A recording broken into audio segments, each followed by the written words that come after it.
Hey, welcome back to University of Dice. When people talk about what it is to be competitive, we don't always have like the best thoughts about what that means.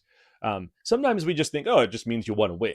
But we also kind of use this derisively, right? We think of the sweats in the online game who want to, freak out at anybody who's they don't think is pulling their weight, and they want to burn it all down just to win at all costs.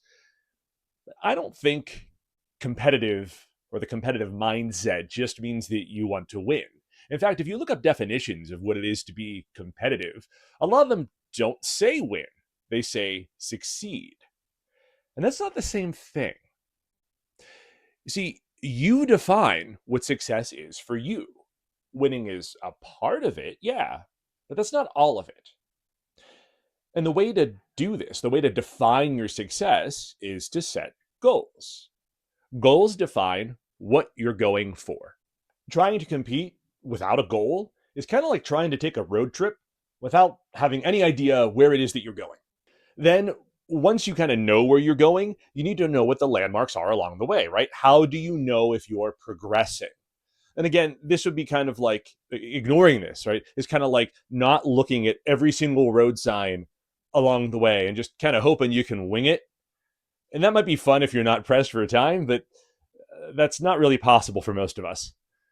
So when we're establishing our goals and everything that comes after that, we kind of want to answer a few questions. One, where am I going? Two, how will I get there? And three, how will I know when I've arrived? And this is something I don't know where he got it from, but a professor of mine in college, Dr. Dirksen, he talked about this when we talked about lesson planning. That's right. Once again, this aligns with my background as an educator. Who knew? So, when you've established goals for yourself, you've established what success is going to look like. When I went to the Pittsburgh Regional, and okay, 2, 2, and 2, nobody goes into a regional saying, that's what I want to do. I want to finish 2, 2, and 2, and not even come all that close to making day two or anything. But I came in and I said, okay, this is my first regional. Let's be realistic. I want to win at least a game, right? I want to not falter under the lights. I want to like be respectable. And I did that. And so I could come away from Pittsburgh feeling like, okay, not the best. Obviously, everybody wants to do better. You always want to do better, but saying, okay, here are the markers that I set for myself, what success was going to look like here, and I achieved those. There's always more to strive for, there's always room to make progress. But these are my goals, and I accomplished them, and I feel good about that coming away with it. Now, it would be very easy to say, like, okay, I'm going to a regional, I want to win the whole thing. That's fine, and that's okay, that's a goal, sure. And anybody can win an event, right? As long as you put in the adequate amount of preparation and all that kind of stuff, yeah, sure, you could win. If your goal is to just win the event, only one person can win the event. And it would be very easy to come away from that event saying, okay, I didn't win, so this was a failure. Terrible. I'm awful. I failed at my goal. That's not really beneficial either. Now, I guess some people could do that and just wash it off, and that's fine, and on to the next. But I think that you miss your opportunity to measure progress and to recognize your learning and to see going from A to B to C instead of looking from A and trying to jump all the way to Z. So, what are some of my goals for the season? In the future, I absolutely plan to do a video about goals at the end of the season, looking towards the next one. I really didn't have the opportunity right at the beginning of this season. I was kind of getting this whole thing back off the ground. But what were my goals for this season, right? There are different ones. Some of them are short term, some of them are long term. So the season, the long term goal was get to ace trainer. I've done that actually now, which is really cool. I'm at 210 points once they sort out an issue with one of the tournaments that I attended. But we did that. That's really cool. Shorter term, Pittsburgh Regional, right? Don't embarrass myself, get a win. Again, don't falter under the lights. Okay. Milwaukee, improve on my Pittsburgh performance, keep a strong mental. All right, great. Well, those things are done. What are my goals now? Where am I going? Well, okay. Again, just got my A status. That's really cool. But let me frame the conversation since I'm looking at the future. So the big one is going to be as prepared as possible for the next major I can make, which is looking like Houston.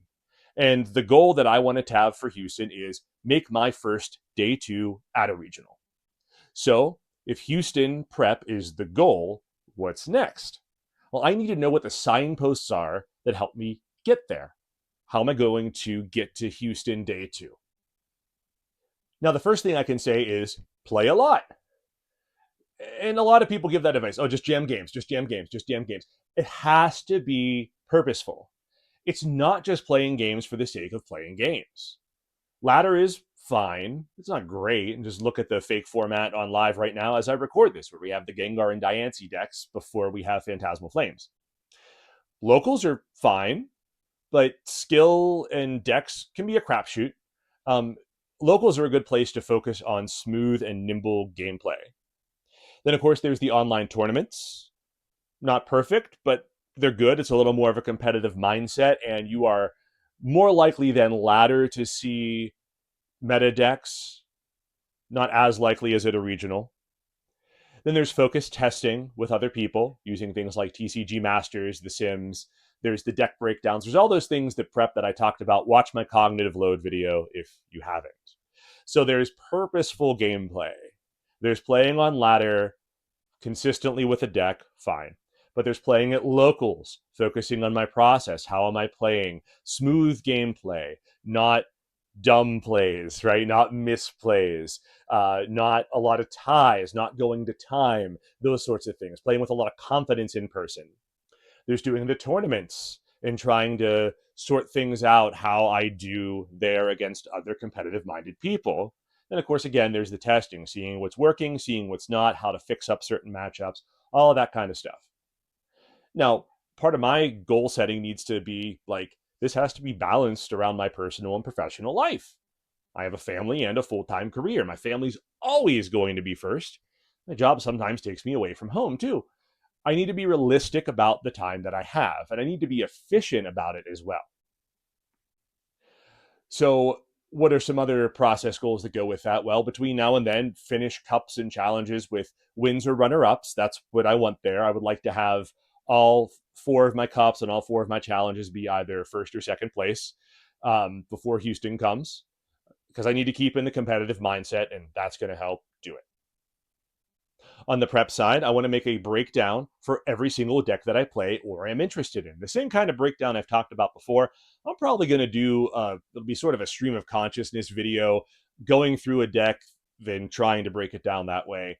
Just to, one, so I'm doing it and I'm talking out my process. That always helps me. Again, as I always say, even if I'm talking to the void, talking it out like this helps so much. Even if you feel like a crazy person, you don't want to go on camera, talk things out to yourself while you're doing it.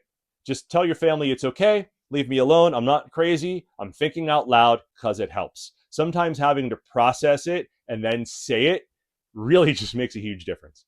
So make a breakdown for every deck that I play. Also, share that breakdown with others and get feedback. And again, make sure it's a living document that I'm always adding to it. Then also, solitaire opening hands the first 2-3 turns to understand my setup phase with any given deck that I'm going to play.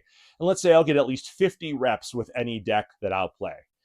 I could probably do more than that. 50 probably sounds okay. Maybe that sounds like too much, but honestly, solitairing like the first 2-3 turns, not too long.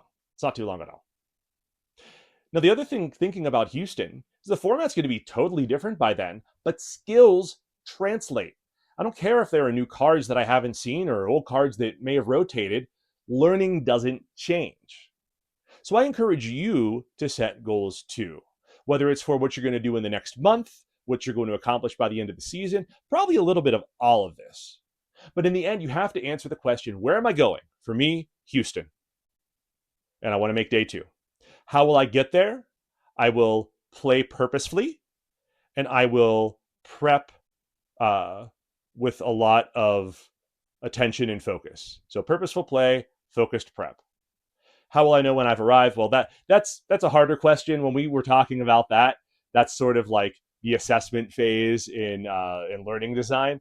I'm not going to take a test necessarily, but I think playing with others, doing some of that testing, watching for misplays, VOD review of yourself or getting a coach to do it too, that's kind of your self-assessment. That's sort of your adjudication, not but before you actually hit the tournament. I was feeling really good going into both Pittsburgh and Milwaukee. The coach I was working with, he's taking a break right now. But Matt, we're going through some games, and it's just like we do the replays and just look for the misplays that I made, if I made any. And we were really starting to clean those things up. And if there were any there maybe was a better play there, it was kind of on the fence. So I was feeling really, really good and really, really confident. Now, it's a little harder when you get to the event to play quite as well. You're always going to do better in your practice than you are under the lights. That's just like a common thing. Same thing as a musician. You're better in the practice room than you are on the stage. It's always true. Always true. Ask any performer, they will tell you. Ask anyone who's doing public speaking, they will tell you. Probably I thought this through in my head a little smoother than it's been filming, because there's a lot of material that's going to be on the proverbial cutting room floor. In any case, set your goals. Know where you're going, and then know how you're going to get there. As the old saying goes, a goal without a plan is a wish. If you say, I want to do this, but you have no earthly idea how you're going to get there, you're not going to get there. Unless you kind of trip over yourself, right? A stop clock is right twice a day. Anyway, I encourage you, if you haven't, button up on your prep, watch that cognitive load video that I did. Tell me about your goals below, and otherwise, I'll see you in the next one. Bye.